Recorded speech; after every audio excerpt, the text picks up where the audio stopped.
திருச்சி அருகே சட்டத்திற்கு புறம்பாக 24 மணி நேரமும் செயல்படும் மதுக்கடையை மூட வேண்டும் என பாமகவினர் வலியுறுத்தியுள்ளனர்.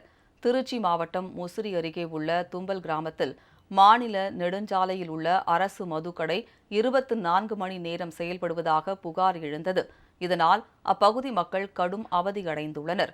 இந்நிலையில் திருச்சி புறநகர் மாவட்ட பாமக செயலாளர் கருணாநிதி தலைமையில் பாமக நிர்வாகிகள் அங்கு ஆய்வு செய்தனர். அப்போது அனுமதி இல்லாத நேரங்களிலும் மது விற்பனை நடைபெற்றது அம்பலமானது. இதுகுறித்து காவல்துறைக்கு புகார் அளித்தும் நடவடிக்கை எடுக்கப்படவில்லை என கூறிய பாமக நிர்வாகிகள் மதுக்கடையை மூடக்கோரி போராட்டம் நடத்தப்படும் என எச்சரித்தனர். ஸ்டேட் ஹைவேல பக்கத்தில் ரோடு மேலேயே இருக்குது. இது பக்கத்தில் மளிகை கடை இருக்குது, குடியிருப்புகள்லாம் நிறையா இருக்குது. 24 மணி நேரமும் மது பாட்டில்கள் விற்கப்பட்டுக்கிட்டு இருக்குது. இது உடனடியாக தமிழக அரசும் மாவட்ட ஆட்சியர் அவர்களும் உரிய நடவடிக்கை எடுத்து இதை தடுத்து நிறுத்த வேண்டும். அப்படி தடுத்து நிறுத்தாவிட்டால் பாட்டாளி மக்கள் கட்சியின் சார்பாக மருத்துவர் ஐயாவின் ஆலோசனைப்படியும் மருத்துவர் சின்னையா எங்களின் நம்பிக்கை நட்சத்திரம் அன்புமணி ராமதாஸ் அவர்களின் வழிகாட்டுதலின்படியும் மிகப்பெரிய சாலை மறியல் ஆர்ப்பாட்டத்தை நடத்துவோம் என்று பாட்டாளி மக்கள் கட்சியின் சார்பாக தெரிவித்துக் கொள்கிறோம்.